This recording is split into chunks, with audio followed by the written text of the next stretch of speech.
Hindi ka nilikha para lang mabuhay. Nilikha ka para maging bahagi ng kanyang layunin at ipakita ang kanyang kaluwalhatian sa mundong ito. Isang mapagpalang araw po sa ating lahat at muli ay mag-share po tayo ng ating devotion at ang title po nito is You are God's Masterpiece.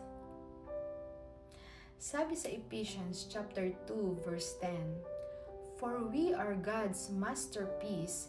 He has created us anew in Christ Jesus, so we can do the good things He planned for us long ago. Maraming tao ang nabubuhay na iniisip na wala silang halaga o kulang sila kumpara sa iba. Pero ayon sa salita ng Diyos, hindi ka aksidente, hindi ka produkto ng pagkakataon. Ikaw ay obra maestra ng Diyos. Sa kaharian ng Diyos, ang pagkakakilanlan natin ay hindi nakabase sa opinyon ng tao, sa ating nakaraan o sa ating mga pagkakamali. Ang tunay nating identity ay matatagpuan kay Kristo. Nang tanggapin natin ang kanyang paghahari sa ating buhay, tayo ay ginawang bago at binigyan ng layunin para sa kanyang kaharian.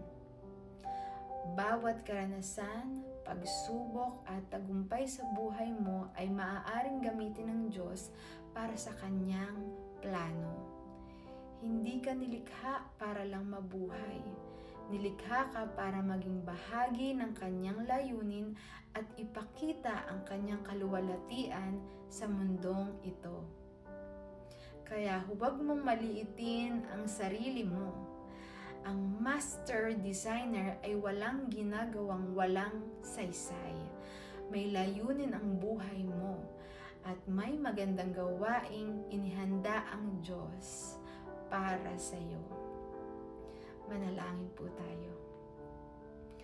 Lord God, Heavenly Father, thank you for creating me with purpose and intention. Help me see myself through your eyes and not through the opinions of others. Teach me to walk in the calling you have prepared for me and use my life for your kingdom and glory.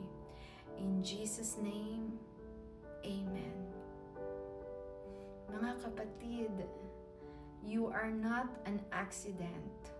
You are God's masterpiece, created to advance His kingdom and fulfill His purpose. God bless you all.